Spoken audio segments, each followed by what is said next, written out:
Merhaba koçlar, 2026 yıllık yorumlara hoş geldiniz. Sevgili koçlar, 2026 yılı sizin için bir dönüm noktası. Gökyüzü adeta artık bekleme devri bitti diyor. Uzun süredir içsel hazırlık yaptığınız, içinizde kaynayan o enerjiyi artık dış dünyada görünür hale geliyor. Ama bu defa sadece hızlı adımlar değil, bilinçli, yönlendirilmiş eylemler gerekiyor. Plüto 2026 boyunca Kova burcunda olacak. Sizin haritanızda bu alan sosyal çevre ve arkadaş grupları, topluluklar ve ideallerle ilgilidir. Yani artık ben değil, biz zamanı başlıyor. Bu yıl yeni çevrelere girebilir, farklı düşünce gruplarıyla bir araya gelebilirsiniz. Ama bu yalnızca sosyal bir açılım değil, bir kolektif güç uyanışı. Toplumsal sorumluluk, liderlik ve fark yaratma arzunuz güçleniyor. Bazılarınız bu dönemde aktivizm, sosyal girişim, teknoloji veya topluluk organizasyonları gibi alanlarda öne çıkabilir. Nisan-Eylül arası Plüto retrosu ben neyi temsil ediyorum sorusunu gündeme getirecek. Belki çevreniz değişir, belki de kimlerle aynı yolda yürüdüğünüzü yeniden sorgularsınız. Gökyüzü diyor ki siz öncü burçsunuz ama artık yalnız savaşçı değil, bilinçli bir lider olma zamanı. 27 Ocak 2026'da Neptün'de Koç burcuna geçiyor. Bu geçiş 12 yıllık bir ruhsal döngüyü başlatıyor. Bu dönemde sezgileriniz olağanüstü derecede güçlenebilir. Aynı zamanda yön duygunuz bazen sisin içinde kaybolabilir. Neptün egonuzu eritip gerçek kimliğinizi ortaya çıkarmak ister. Dolayısıyla bu yıl ben kimim sorusunu sıkça sorabilirsiniz. Neptün'ün Koç'taki etkisi sizi ilham veren bir figüre dönüştürebilir. Artık başkaları için bir motivasyon, bir kıvılcım olabilirsiniz.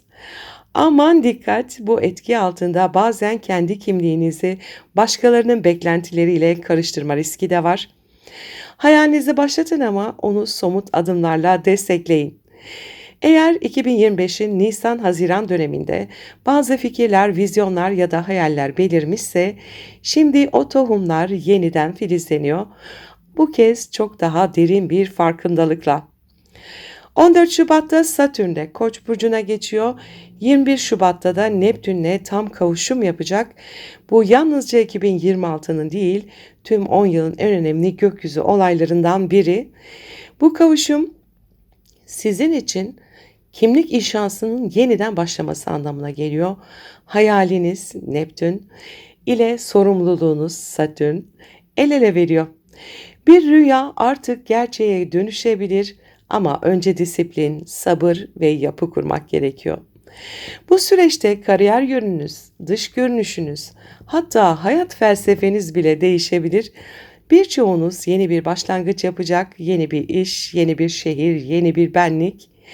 Temmuz-Aralık arası Satürn retrosu bu yeni kimliğin test aşaması olacak. Evren size soracak, gerçekten buna hazır mısın yoksa sadece bir rol mü oynuyorsun? Bu dönemde sabırlı olun çünkü inşa ettiğiniz şey uzun ömürlü olacak. Uranüs 25 Nisan'da İkizler Burcu'na geçiyor ve sizin 3. evinizi yani zihinsel dünyanızı, iletişim biçiminizi ve yakın çevrenizi aydınlatıyor. Bu dönem adeta fikir devrimi gibi zihniniz çok daha hızlı çalışacak, yeni sistemler öğrenmek, eğitim almak ya da bilgi paylaşmak ön planda olacak. Kardeşler, akrabalar, komşularla ilişkilerde ani gelişmeler, beklenmedik haberler olabilir. Teknolojiyle kurduğunuz bağ da derinleşiyor. Yapay zeka, dijital medya, yazı, konuşma, öğretme gibi alanlarda da özgürleşiyorsunuz. Uranüs'ün mesajı net. Farklı düşünmeye cesaret et. Zihinsel zincirlerini kır. Bu enerjiyle birlikte kendi sesinizi daha cesurca ifade edebilirsiniz. Aman dikkat edin, fikirlerinizi paylaşırken sabırsız ya da sert olmamaya özen gösterin. Uranüs hızla ilerler ama olgunluk her zaman rehberiniz olmalı. Jüpiter 2026'ya Yengeç burcunda retro olarak başlıyor. Yeni yılın başında iç dünyanızda bir temizlik yapıyor. Aile ilişkileri, ev konuları, duygusal kökleriniz hepsi yeniden düzenleniyor. 6 Mart'ta Jüpiter ileri harekete geçince ev yaşamınızda bir ferahlama hissedeceksiniz. Ev değişikliği, taşınma, genişleme ya da evden çalışma gibi gelişmeler olabilir. Ama esas büyüme içsel huzurunuzda yaşanacaktır. Ve 1 Temmuz'da Jüpiter Aslan Burcu'na geçecek, sizin 5. evinize. Artık kendinizi ifade etme, yaratıcılığınızı sahneye koyma, aşkta, sanatta, çocuklarla ilişkilerde, hobilerde bereketli bir dönem başlıyor. Bu geçiş size içinizdeki çocuğu hatırlatacak. Ne zamandır ertelenen neşe şimdi kendini gösterecek. Ama 8 Aralık'ta retro ile evren yeniden soracak, parladığın ışık gerçekten içten mi yoksa onay almak için mi?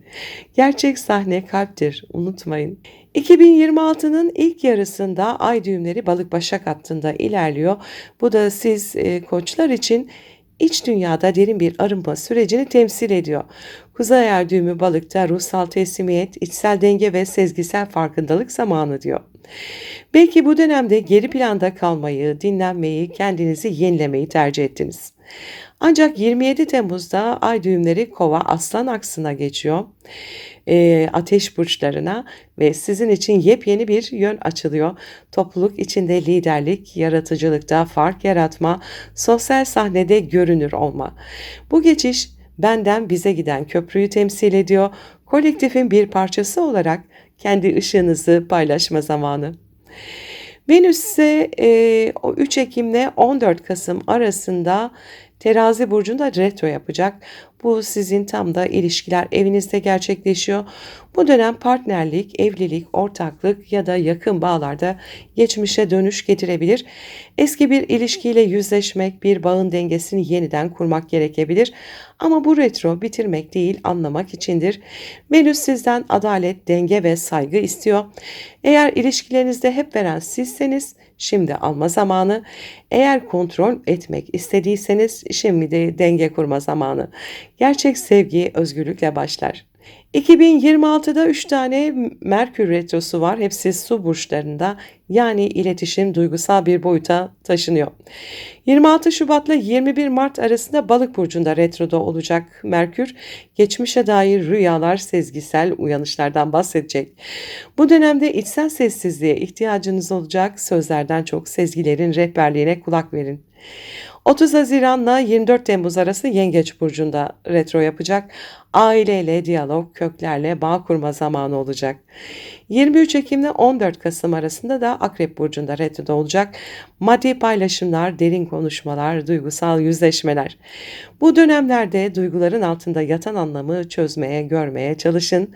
Merkür'ün su burçlarındaki dansı kalpten konuşmayı öğretir. Sevgili koçlar, 2026 sizin için kendini yeniden inşa etme yılı. Neptün ve Satürn'ün burcunuzdaki kavuşumu sizi hayalperest savaşçıdan bilinçli lidere dönüştürüyor. Uranüs zihninizi özgürleştiriyor. Plüto sizi topluluk bilinciyle tanıştırıyor. Bu yıl hem ruhsal hem fiziksel olarak yeniden doğuyorsunuz. Ama bu doğum sadece cesaretle değil, bilgelikte istiyor. İçinizdeki ateşi koruyun ama yönlendirin. Koşmadan önce düşünün ve unutmayın, siz bu yeni çağın ilk kıvılcımısınız. 2026'nın sonunda geriye dönüp baktığınızda hayatım tamamen değişti ama artık kim olduğumu biliyorum diyeceksiniz. Gökyüzü size diyor ki cesaretin kutsal bir armağandır ama onu bilgelikle birleştiğinde kaderini yazabilirsin. Bu yıl içinizdeki lider yeniden doğuyor. Siz sadece bir burç değil, bir başlangıcın simgesisiniz ve 2026 o başlangıcın yıl dönümüdür. 2026'nın tutulmalarına baktığımızda 17 Şubat'ta bir Kova burcunda halkalı güneş tutulması var.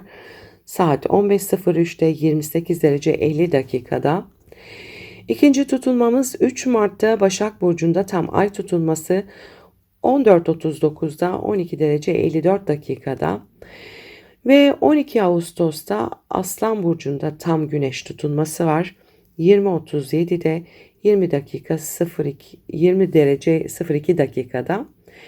Ve son tutulmamız da 28 Ağustos'ta Balık burcunda parçalı ay tutulması. Şimdi bu tutulmalarla ilgili kısa bilgiler de vereceğim size. Sevgili koçlar, 2026'nın en güçlü gökyüzü olaylarından biri 17 Şubat'taki güneş tutulması, sizin için adeta toplumsal sahneye çıkma, görünür olma ve yeni bir vizyon kurma dönemini başlatıyor. Tutulma haritanızın 11. evinde, yani dostluklar, sosyal çevre, hedefler ve idealler alanında gerçekleşiyor. Bu alan, ben kimlerle yürüyorum, neye hizmet ediyorum, hangi vizyonun parçasıyım sorularını tetikliyor. Ve bu tutulmanın enerjisi asla sıradan değil. Çünkü Güneş ve Ay Kova burcunda kavuşurken Boğa burcundaki Uranüs'le de kare açı yapıyor. Bu da hem sosyal hem finansal bağlamda sizi konfor alanınızdan çıkmaya zorluyor. Bu dönemde özellikle iş çevreleri, dost grupları veya sosyal medya alanlarında bir yenilenme, belki de kopuş sürecine girebilirsiniz. Kiminle aynı idealleri paylaştığınızı, kimlerle artık uyuşmadığınızı çok net göreceksiniz. Bazılarınız için bu bir dostluğun bitişiyle, bazılarınız içinse yeni bir çevreye, yeni hedefe yönelmekle sonuçlanabilir. Tutulmanın Uranüs etkisi beklenmedik fırsatları da beraberinde getiriyor. Belki de aniden topluluk içinde bir rol değişikliği yaşayacaksınız. Belki bir proje, bir dijital girişim, bir ekip çalışması sizi parlatacak. Ama her durumda artık eski çevrenizle aynı frekansta olmadığınızı fark edeceksiniz. Gökyüzü size diyor ki, yeni çağın insanı ol, değişimden korkma. Sevgili koçlar, 3 Mart 2026'da gerçekleşecek Başak Burcu'ndaki tam ay tutulması sizler için oldukça derin ama bir o kadar da dönüştürücü bir dönem başlatıyor. Bu tutulma sizin doğum haritanızda gündelik yaşam, sağlık, iş düzeni ve hizmet alanınızı aydınlatıyor. Bu nasıl çalıştığınız, kimlere hizmet ettiğiniz ve bedeninizin size ne söylediği üzerine güçlü farkındalıklar getirecek bir dönem. Gökyüzü sizden bir şey istiyor. Artık her şeyi kendinizin kontrol ettiği o yoğun ritmi bırakın. Sadece çalışmak için değil, anlam bulmak için de yaşayın. Ay Güney Ay düğümüyle Başak Burcu'nda kavuşumda, bu geçmişten gelen alıştığınız çalışma biçimlerini, sorumluluk anlayışınızı, her şeyi ben yaparım tavrınızı temsil ediyor. Uzun süredir kendi üzerinize fazlasıyla yük aldığınız alanlarda artık bir bırakış gelebilir. Güneş ve Kuzey Ay düğümü de Balık burcunda, yani tam karşısında, evren size diyor ki sadece yapmak değil, hissetmek de önemli. Ruhunuzu beslenmeyen bir düzenin içinde artık mekanikleşmiş bir şekilde yaşamaya devam edemezsiniz. Bu tutulma size teslim olmayı, sezgilerinize güvenmeyi ve hayatın akışına biraz daha yumuşak yaklaşmayı öğretmek için geliyor. Tutulma aksına kare yapan Lilith sizin 9. evinizde, yani inançlar, dünya görüşü ve uzak hedefler alanında yer alıyor. Bu bir süredir bastırdığınız düşüncelerin ya da artık sizi temsil etmeyen inanç sistemlerinin yüzeye çıkabileceğini gösteriyor. Belki çalıştığınız sistem, hizmet ettiğiniz yapı ya da izlediğiniz hayat felsefesi artık sizi tatmin etmiyor. Bu tutulmayla birlikte içsel bir isyan duyabilirsiniz. Ben neden hala aynı çarkın içinde dönüyorum? Bu enerji sizi özgürleştirmek için geliyor. Ama unutmayın, Lilith'in enerjisi ham ve serttir. Ani kararlar, ani kapışlar getirebilir. Yani tepkiyle değil, farkındalıkla hareket etmek önemli. Sevgili koçlar, 12 Ağustos'taki bu Aslan Burcu'ndaki tam ay tutulması sizin için yaratıcılığın, aşkın, çocukların ve kalpten gelen her şeyin alanında gerçekleşiyor. Aslan 5. evinizi aydınlatıyor. Yani gökyüzü size diyor ki artık kalbinizle yaratın, gerçekten sizi mutlu eden şeylerin peşine gidin. Bu tutulma içsel çocuğunuzla yeniden bağ kurmanızı istiyor.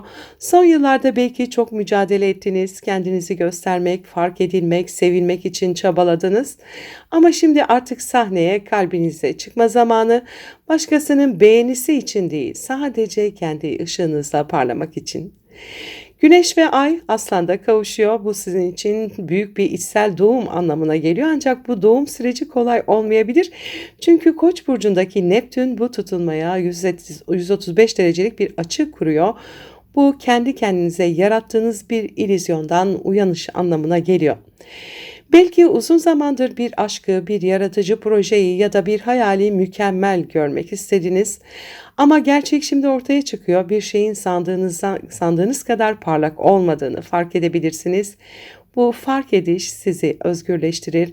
Tutulma size şunu söylüyor: kendini kandırmayı bırak, gerçeğini yaşa. Bu enerji kalbinizi arındırır. Artık neyi sevdiğinize, neye inandığınıza daha iyi karar verebiliyor olacaksınız. Bu dönemde yeni bir aşk hikayesi başlayabilir ya da bir mevcut ilişki tamamen farklı bir evreye geçebilir. Venüs'ün terazide olması ilişkilerinizde denge arayışını güçlendiriyor.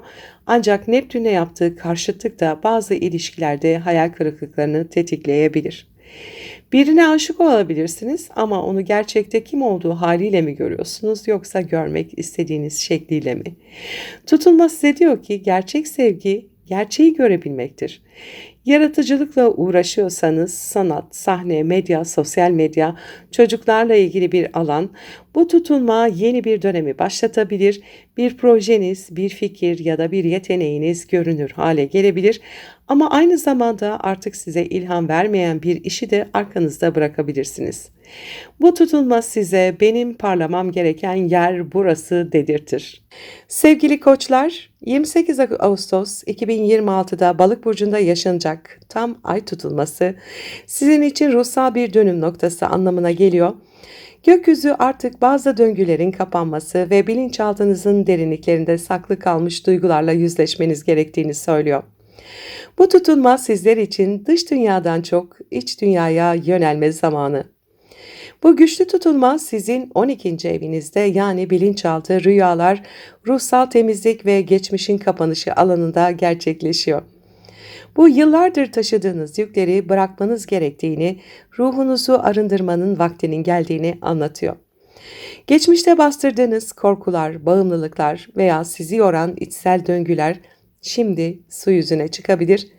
Ama bu yüzleşme sizi zayıflatmak için değil, sizi özgürleştirmek için oluyor. Balık burcunun enerjisi sezgiseldir. Bu nedenle tutulma döneminde rüyalarınız, iç sesiniz, hatta tesadüfi gibi görünen işaretler bile size çok şey anlatabilir. Sanki evren sizinle semboller aracılığıyla konuşacak. Duygusal bir farkındalık yükseliyor olacak. Tutulma esnasında Güneş Başak Burcu'nda Merkür'le kavuşumda olacak. Bugünlük hayatınız, iş düzeniniz ve sorumluluklarınızla ilgili konuların ön planda olacağını gösteriyor. Ama bu kavuşum İkizler Burcu'ndaki Uranüs'le de kare açı yapıyor. Yani bir yandan zihninizde yoğun bir analiz süreci yaşarken, diğer yandan ani farkındalıklar, sürpriz haberler ve plan dışı gelişmelerle karşılaşabilirsiniz. Zihninizin çok aktif olduğu bir dönemdesiniz ancak Uranüs kareleri genelde huzursuzluk yaratır.